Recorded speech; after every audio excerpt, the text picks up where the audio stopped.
Il y a des milliers d'années, dans les sommets glacés de l'Himalaya, des mystiques appelés yogis anciens ont révélé le potentiel caché du corps et de l'esprit humain grâce au pouvoir de la respiration. Ces maîtres de l'alchimie intérieure, experts des énergies invisibles de la vie et chercheurs dévoués de vérité et de sagesse, gardaient un savoir sacré transmis à travers les âges. Pour ces yogis, la respiration n'était pas simplement un acte de survie. C'était la clé pour puiser dans le prana, cette force vitale universelle qui circule en tous les êtres.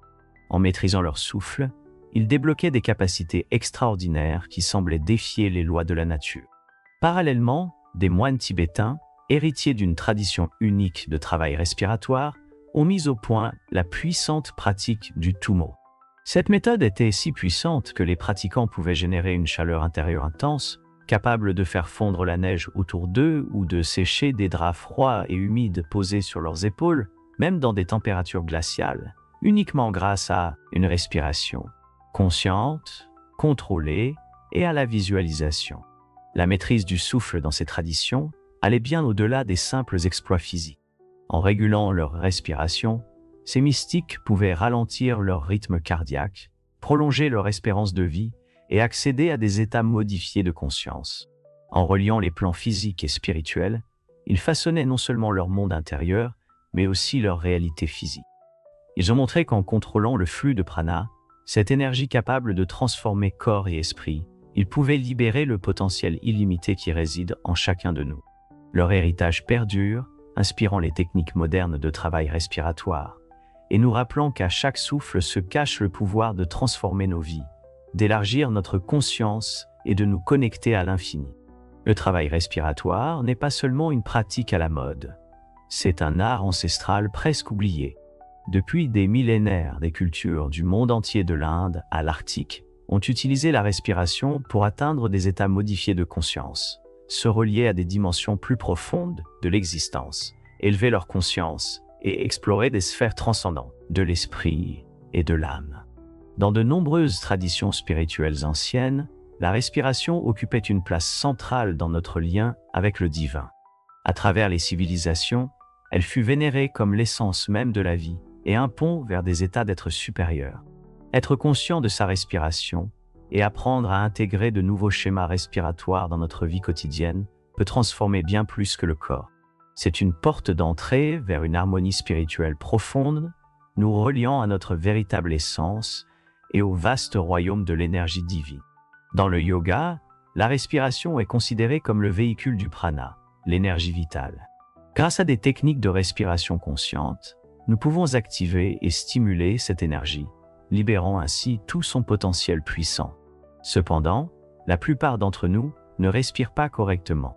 En général, nous utilisons seulement jusqu'à la moitié de notre capacité pulmonaire au repos et dans la plupart des activités quotidiennes.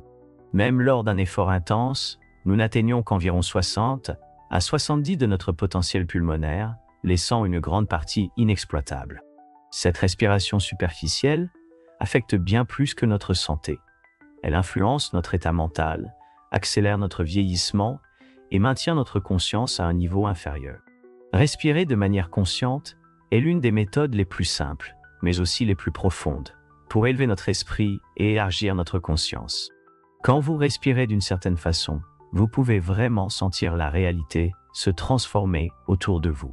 Dans cette vidéo, je vais vous montrer comment transformer votre respiration en un outil incroyablement puissant pour modifier votre état mental, physique et spirituel.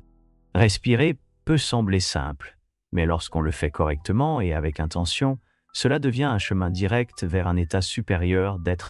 C'est une pratique simple à apprendre, mais extrêmement efficace pour élever votre conscience. Nous allons explorer la symbolique plus profonde de la respiration, comment elle nous relie à l'énergie vitale et comment sa maîtrise peut ouvrir des portes vers des niveaux de conscience supérieurs. Commençons. L'air est bien plus qu'un simple support à l'oxygène. Il transporte une énergie invisible, une force électromagnétique qui soutient toute vie. Lorsque nous respirons, nous ne prenons pas seulement de l'air. Nous absorbons cette énergie vitale, souvent appelée prana, chi ou éther.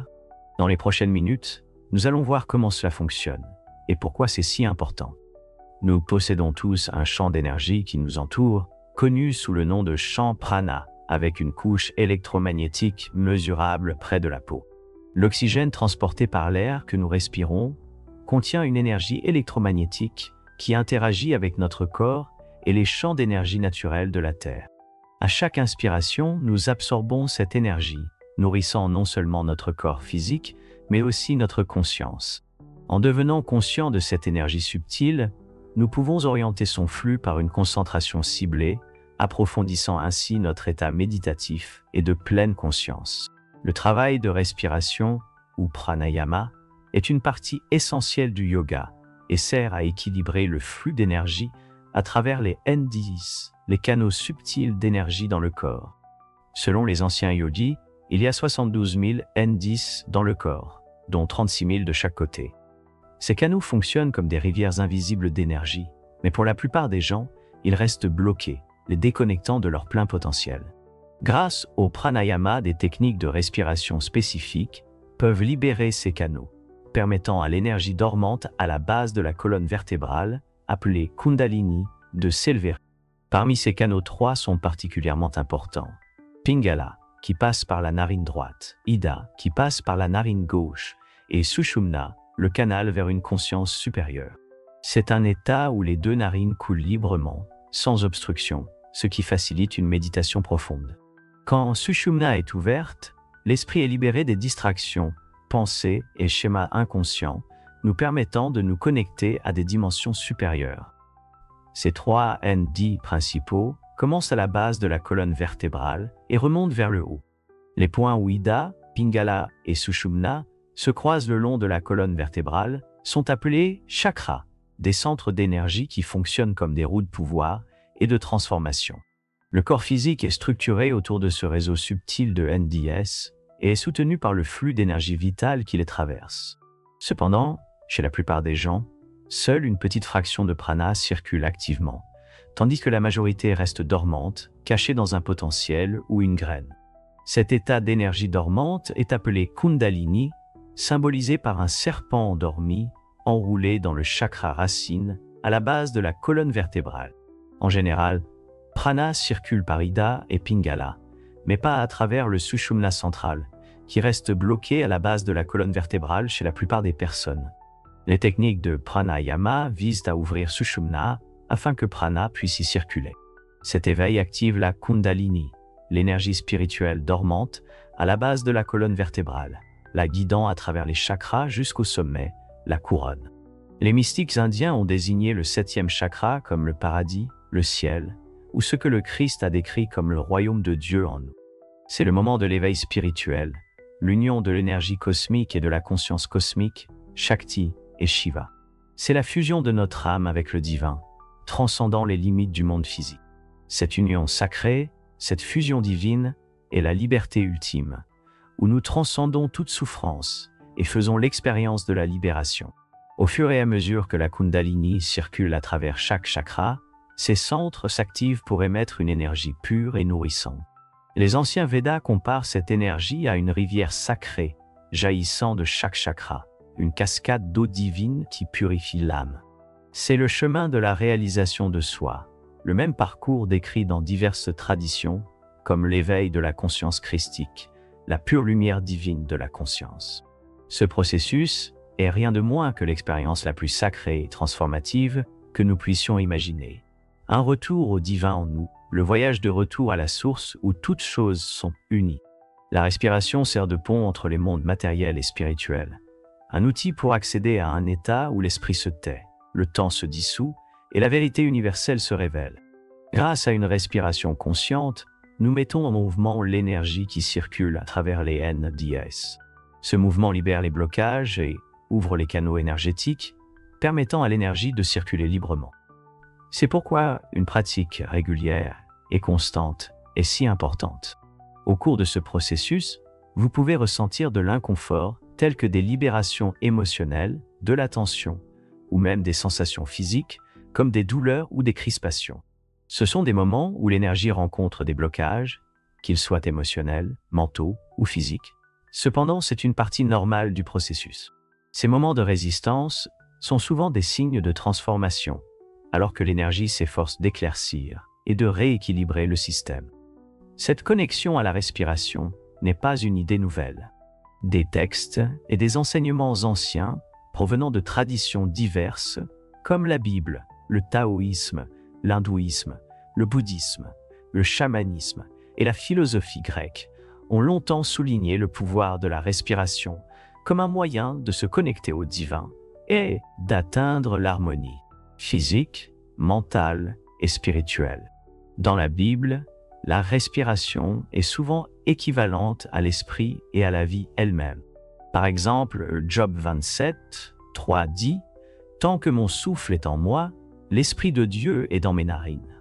Ici, la respiration n'est pas vue simplement comme un acte physique, mais comme une expérience spirituelle profonde qui nous aligne avec l'énergie divine.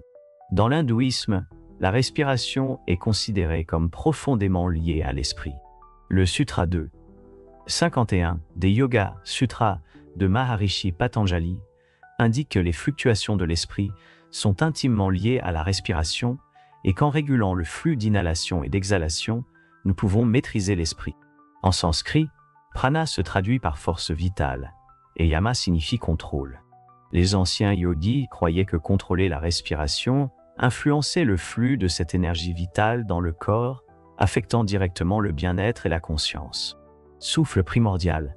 7 traités traduits du canon taoïste, le Tasong, est un livre qui se concentre sur la respiration, comment elle peut nous guérir ou nous nuire, selon la façon dont nous l'utilisons, et comment prolonger la vie par le contrôle de la respiration.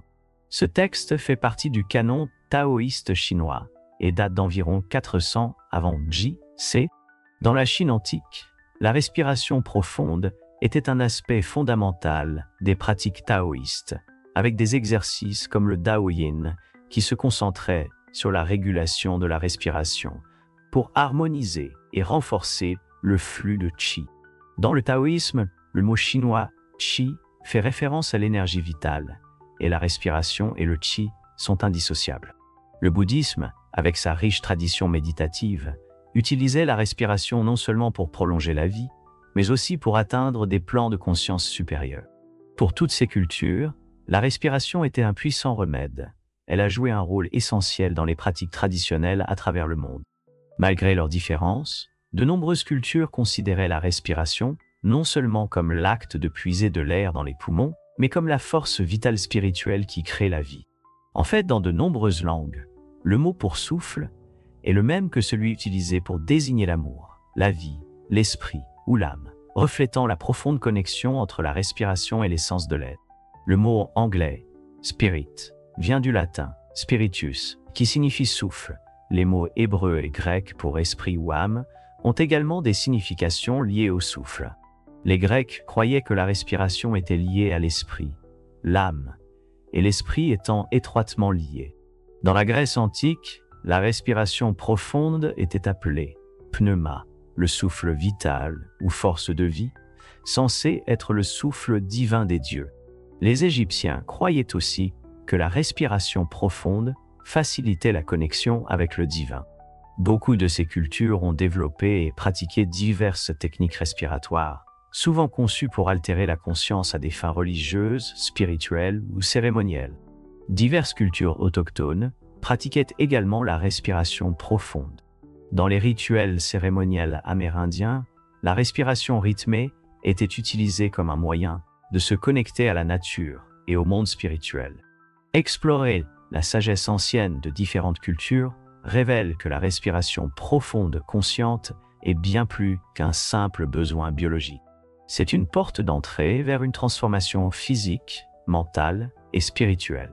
Le travail de respiration consciente purifie et stimule les canaux d'énergie, alignant ainsi chacun avec des états de conscience supérieurs.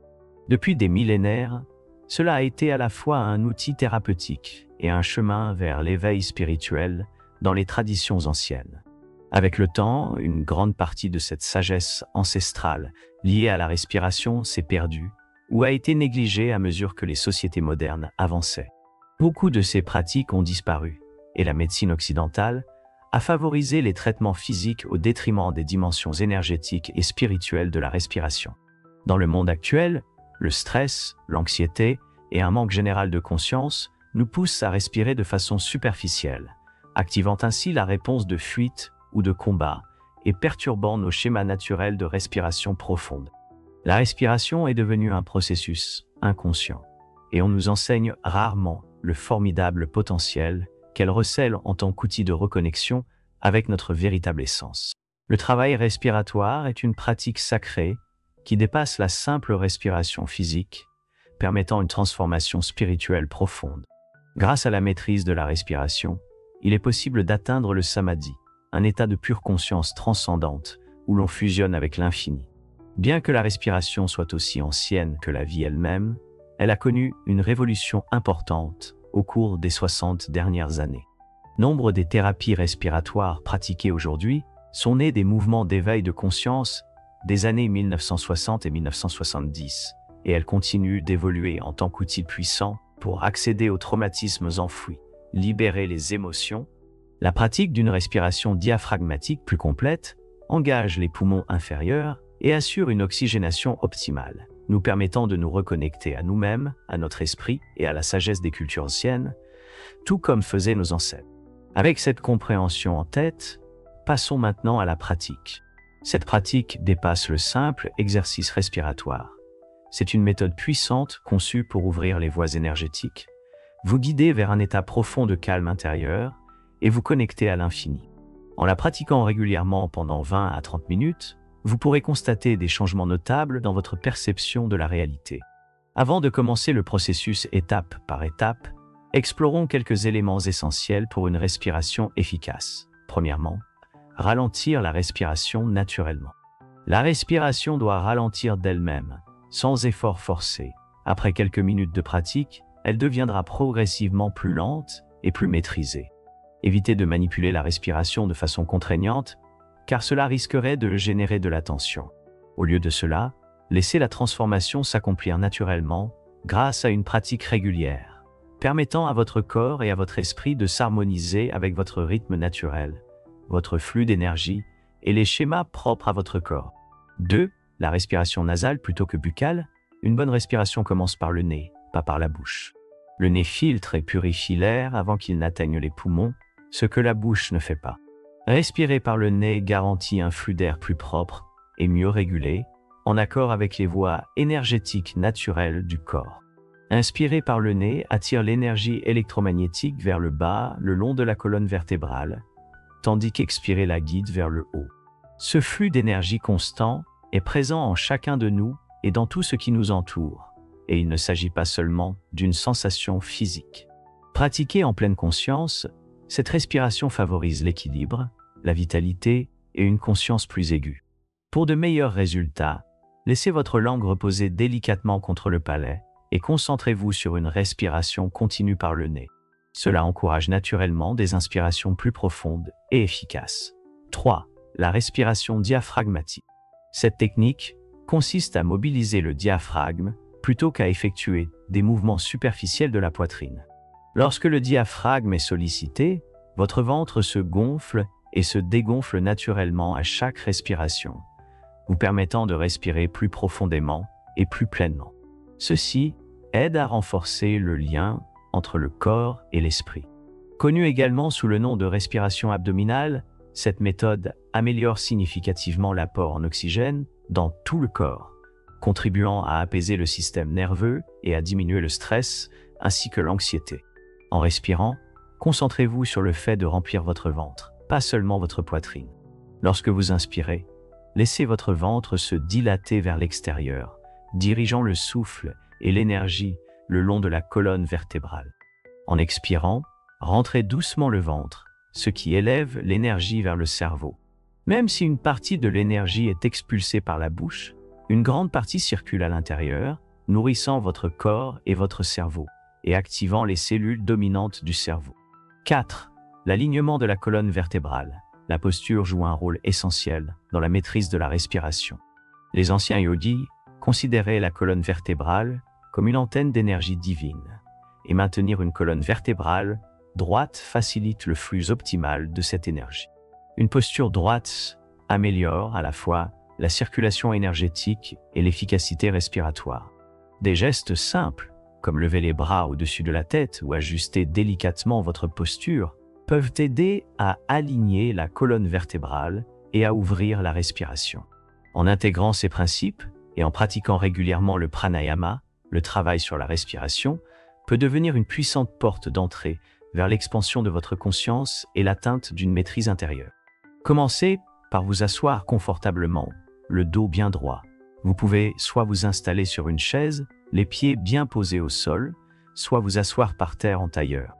Portez la langue vers le plafond de votre bouche, puis inspirez profondément par le nez et expirez par la bouche. Redressez votre cou en alignement avec votre colonne vertébrale et détendez vos épaules en les éloignant de vos oreilles. Relâchez votre ventre et prenez une profonde inspiration par le nez. En inspirant, sentez votre ventre se gonfler. Expirez lentement par la bouche en sentant votre ventre se dégonfler. Si vous n'êtes pas sûr du mouvement, posez simplement la main dessus pour vous en assurer. Pendant quelques minutes, respirez profondément par le nez autant que possible, jusqu'à remplir complètement vos poumons et votre ventre. Concentrez-vous pour orienter votre respiration vers votre ventre, pas seulement vers votre poitrine. Puis, expirez totalement par la bouche. Répétez ce cycle pendant plusieurs minutes et observez le changement. Imaginez que votre respiration descend le long de votre colonne vertébrale en inspirant, puis remonte en expirant. Ce mouvement fait circuler l'énergie dans votre corps, stimule votre cerveau et renouvelle votre champ énergétique. Au fil de la pratique, observez comment votre respiration influence votre conscience. Si vous accélérez le rythme, vous pourrez ressentir une légère sensation de vertige. C'est votre corps énergétique qui s'éveille et votre esprit qui s'active. Fermez les yeux et concentrez-vous sur votre respiration. Portez votre attention sur la sensation de l'air entrant et sortant de votre corps. Se focaliser simplement sur la respiration vous ancre dans l'instant présent, permettant à votre esprit de se calmer. Si vos pensées commencent à vagabonder, ce qui est naturel, ramenez-les doucement vers votre respiration. Chaque fois que votre attention s'égare, revenez simplement à la sensation de votre souffle. Avec le temps, vous remarquerez que vos pensées sont moins envahissantes et que votre esprit s'apaise plus facilement dans le silence. Qu'importe que vous ressentiez calme ou agitation, revenez toujours à la respiration, en observant à quel point tout est fugace et impermanent.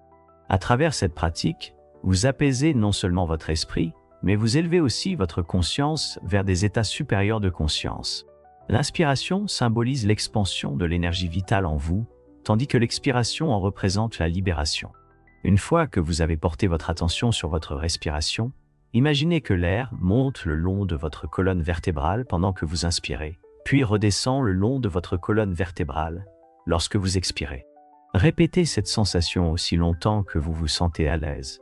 Expérimentez en pleine conscience et observez les changements dans votre état de conscience. Commencez à votre propre rythme en réalisant des cycles de 10 inspirations et 10 expirations, suivis d'une pause de 10 secondes. Augmentez progressivement la durée à mesure que vous trouvez votre rythme naturel, en vous permettant d'explorer et d'ajuster. Vous pouvez également jouer avec la vitesse de votre respiration en remarquant comment cela influence votre état d'esprit. Pratiquez cet exercice entre 30 minutes et 1 heure chaque jour, et vous observerez des changements significatifs. Vous constaterez peut-être que votre esprit devient plus clair, que votre créativité s'exprime plus librement et que vos rêves deviennent plus vifs. Respirer n'est pas seulement essentiel à la survie, c'est la clé pour accéder à une conscience plus élevée. Cela revitalise votre corps, aiguise votre esprit et harmonise votre esprit. Lorsque nous méditons avec une respiration concentrée, nous créons un rythme qui apaise l'esprit, ouvrant la porte à une conscience élargie. Dans ces moments de calme et de respiration profonde, nous commençons à accéder à des parties de notre conscience qui sont habituellement hors de portée. En pratiquant quotidiennement, vous pouvez transformer votre état d'esprit, élever votre énergie et puiser dans le potentiel infini de votre esprit. C'est la manière la plus simple et la plus efficace d'élever votre conscience. J'espère que ces informations vous seront utiles et n'oubliez jamais que vous détenez un immense pouvoir en vous, bien au-delà du monde physique. Vous êtes ici pour en prendre conscience. Merci de votre attention.